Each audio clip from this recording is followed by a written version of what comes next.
Hi, it's Dwyer, gamblersadvisory.com, dwyersportsbetting.com. Look us up on Roku or in the sports section, Dwyer Boxing and Sports News. Remember, the opinion you should follow should be your own. Just consider this video to be a second opinion from a complete stranger online. I want to thank all the people who bought the premium pick in the Lucas Matisse-Danny Garcia fight. Danny Garcia delivered, as Garcia was a 2-1 underdog. With the hedge, you still should have made a very nice profit margin. What I've done is I've released that premium video to the public so the public at large can look at what that pre-fight video was all about. Okay, I hope you give it a look. Let's talk about Floyd Mayweather's win over Saul Alvarez. Now, before the fight, Floyd Mayweather eloquently said, "The difference between me and Canelo is that I have fought Miguel Cotto and Ricky Hatton, and he has fought their brothers." You know, the experience gap was wide, right? As was the fitness gap. When you're fighting a guy who is a master at space and distance, you have to be able to shorten both. Let's give tough guys who come inside some credit. Understand that one of the secrets to Miguel Cotto and to Ricky Hatton, and for that matter, to Jake LaMotta, who beat Sugar Ray Robinson back in the day, gave him his first loss, is that these guys not only hit hard, but these guys have above average foot speed.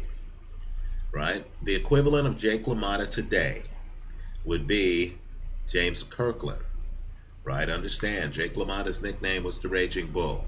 But what these guys could do, what Ricky Hatton in particular was able to do against Floyd Mayweather to actually have him up on the ropes, was to take a step forward to literally use foot speed, to neutralize Floyd's foot speed, and then to cut off the ring and to get him up on the ropes. You don't get the opportunity to fight inside against Floyd Mayweather unless he lets you or is forced to do so. Right? Now, Saul Alvarez hits hard. He hits, in my opinion, as hard as the three guys I just named: Cotto, Hatton, and LaMotta. In fact, LaMotta didn't even hit that hard. Right? He was a volume puncher. But Saul Alvarez can't corner a Floyd Mayweather to deliver that punishment. He doesn't have the foot speed. And when we talk about foot speed, it's not just moving your feet. It's the ability to take your game around the ring. In other words, it's not just you getting from here to there. You've got to get from here to there and be in a position to fight. You're dealing with a Mayweather who has very fast hands, who fights at a very fast speed. With Mayweather, it's more than hand speed. It's actually read, recognition, reaction time. He's very fast, right? You drop your right, Mayweather's left is in there in the blink of an eye. So against a guy like this, who's kind of like a computer, right? He's thinking fast, he's moving fast. Your small mistakes become big mistakes. If you're going to beat him, you've got to get over there, and you've got to, when you get over there, be prepared as you arrive to do something. That's not Saul Alvarez, right? Saul Alvarez is a guy who likes to fight at mid-range. He's not trying to smother you up on the ropes like a Ricky Hatton or a James Kirkland would. He's not having his shoulder hit your body, right? We saw a fight on the undercard, and it was striking. Ishii Smith against Carlos Molina. Longtime viewers know I've long considered Carlos Molina to be one of boxing's underrated gems. Molina was able to pick up one of the titles at 154 pounds. But the important thing was that Molina is an elite inside fighter. At times, that Ishii Smith-Molina fight looked like a wrestling match because Carlos Molina was in there literally wrestling at times with Ishii Smith while protecting himself. The Mayweather-Canelo fight never got that physical, right? Canelo couldn't get close to Mayweather like Carlos Molina was able to get to Ishii Smith to take his title, because Canelo not only lacks the foot speed, right, to literally keep up with a fast-moving Floyd Mayweather, but Canelo's game is mid-range. It's not up close. He's a mid-range technician who's shooting a jab and who's trying to hit you with clever counters, right? He's not a guy who is going to come in with a forearm. That's not his game.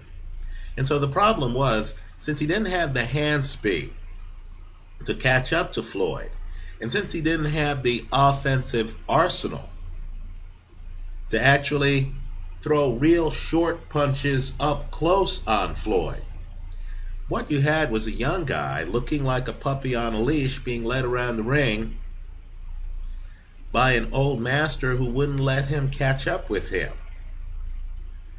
Right? Canelo just doesn't have that, we'll call it a Joe Frazier type game, where, the guy who's moving, the Ali character, is on borrowed time, because sooner or later he's going to be up against the ropes, right? And Canelo doesn't have that hard lead punch. We'll call it a Joe Frazier left hook. I mean, Canelo has a great left hook, but it's not the kind of left hook that he can throw in a snowstorm. In other words, things have to be right for Canelo to get off his power shots, right? It has to be, metaphorically, a sunny day. He's not a guy who, when the other guy is moving and doing things, can throw that power punch with accuracy out the gate, right? He can't lead with that power shot, right? And that's a problem against Floyd Mayweather, who can. The only suspense for me in this fight, and I don't have a clue. I don't understand the sport well enough to understand how anyone could score this fight a draw, right? What that third judge was thinking is really a mystery to me. But the only mystery in this fight to me was whether or not Floyd would get a stoppage. And I have to say, when Floyd came out on his front foot, and think about it, that first round's telling, because Floyd's on his front foot, he's controlling the action against the slugger, and let's just say, if Floyd were on his front foot like that against Jake LaMotta, trust me when I say there would have been more of a fight in that first round than there was here, right? Canelo seemed baffled, didn't know what to do, right? Needed some kind of distancing. In other words, Canelo not only doesn't have the hand speed that Mayweather has, but he doesn't fight fast like Mayweather, right? Picture a Ricky Hatton. In fact, we have a first round between Floyd and Ricky Hatton, where if Floyd had come out on his front foot against Ricky Hatton like he did against Canelo, there would have been major fireworks. It would have been Christmas in the Hatton household. They would have said, great, if Floyd is going to give up his movement, then I'm going to make the most of this. Let me get my shopping bag and my credit card, right?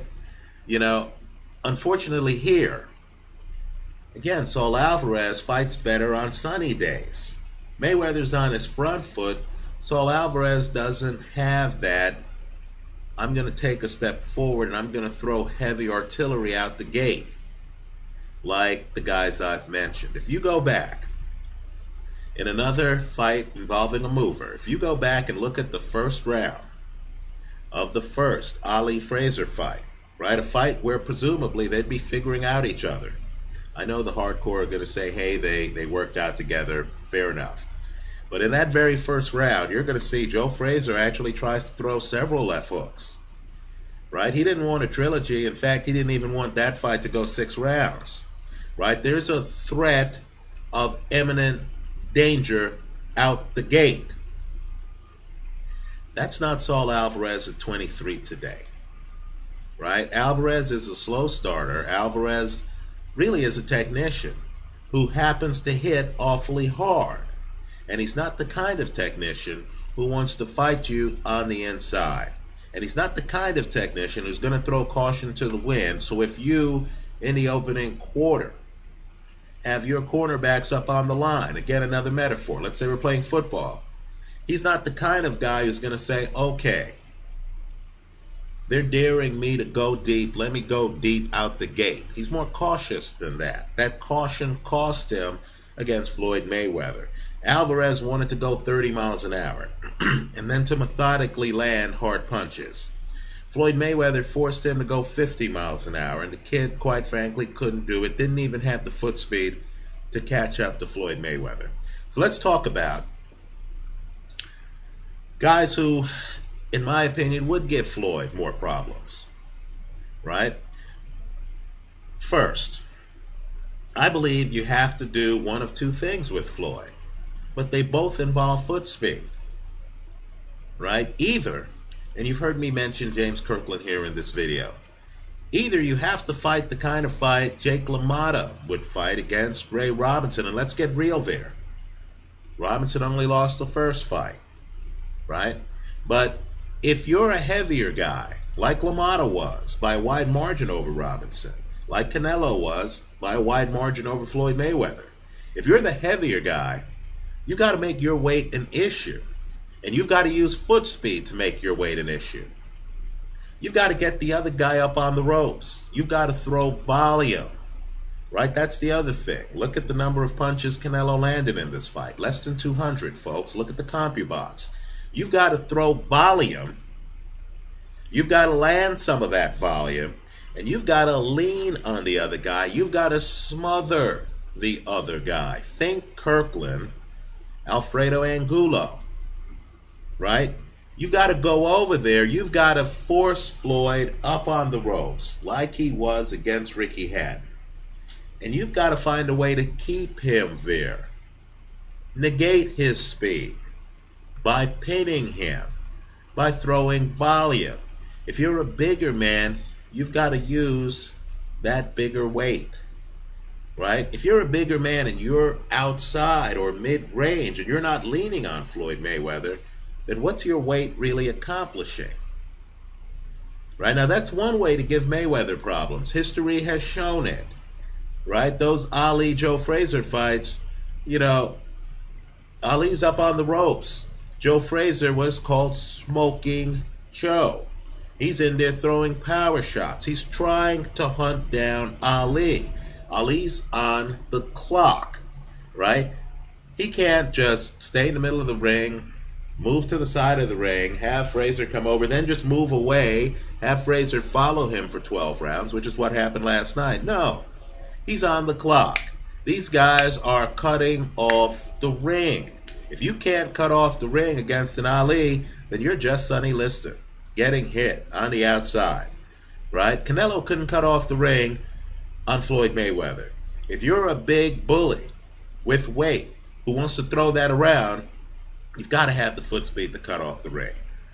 The other way to beat Floyd Mayweather is with length. Right? You're not going to do that if you're shorter than Floyd and have a shorter reach. Right? I'm talking about guys like Amir Khan. You know, I'm not saying necessarily that Kirkland, who looked bad against Carlos Molina, or Amir Khan, who has had some problems in fights, necessarily come in and beat Floyd Mayweather. I'm not saying that. But what I am saying is they would have a better shot than Canelo.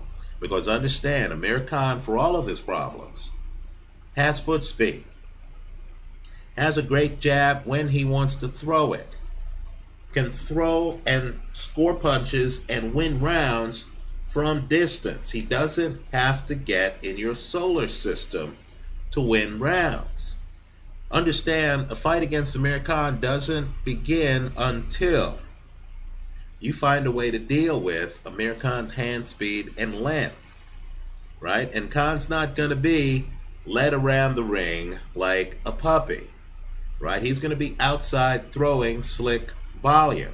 Now, there is a way to beat him, obviously. Lamont Peterson found a way to get inside on Khan. I would assume that for the biggest fight of his life, Khan would make sure that he's physically fit, physically sound. And let me point out, that's another thing that's a problem with Canelo, right? He gains 15 pounds after the weigh-in. It slows him down, right? He didn't have the movement or the intensity. Wasn't the intensity lacking from the latter part of this fight, right? You know, Canelo didn't look to me like he had the ability to turn up the heat in a fight in which I thought he clearly lost the first 6 rounds. Let me point out, I'm not alone. Dan Rayfield of ESPN, scoring the fight live, thought that Canelo lost the first 6 rounds. There were a lot of fighters who would lose the early part of a fight and then flick the switch. Understand that they're on borrowed time. Even if it means that they get sloppy in the ring, they would try to hunt you down, right? Amir Khan would have to be prepared for 12 rounds and would have to win some of those early rounds against Floyd Mayweather. You're not going to beat Mayweather if you give away the early rounds.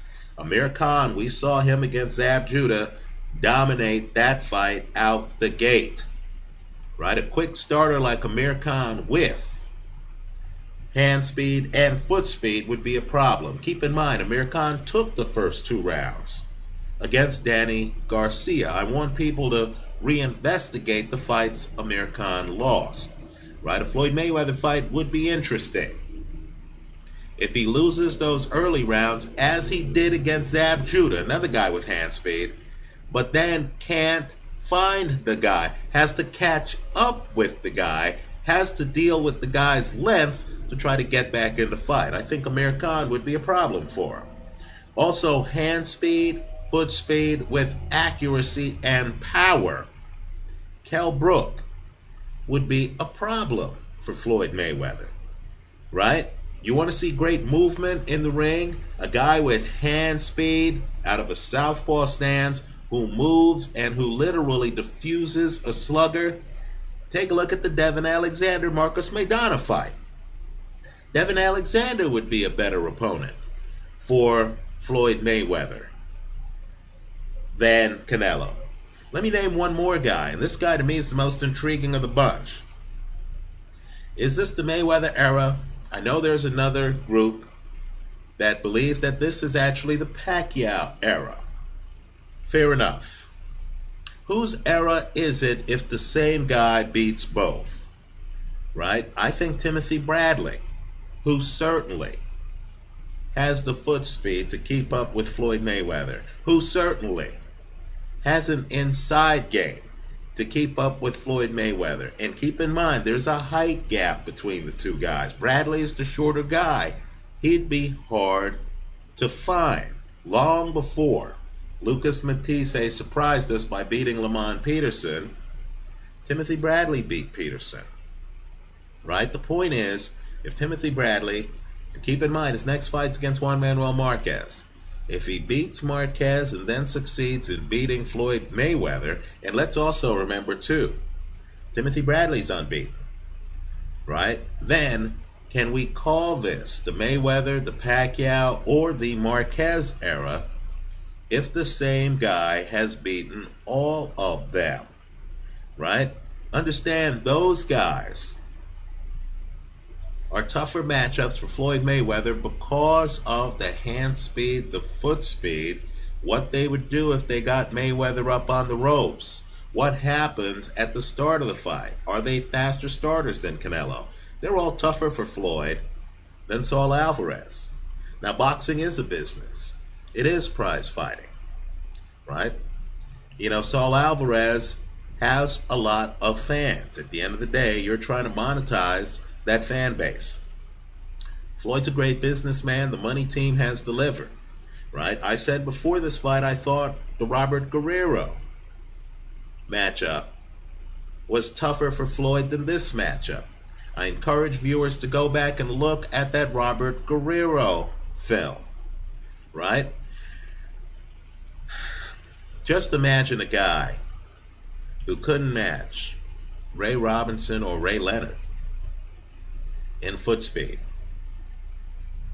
who wasn't the kind of guy to actually smother opponents, wasn't going to get them up on the ropes and try to rough them up like Jake LaMotta or Roberto Duran did, right? And what if I told you that that guy was also a slow starter, right? You would have the fight that you had yesterday. Floyd Mayweather is an all-time great.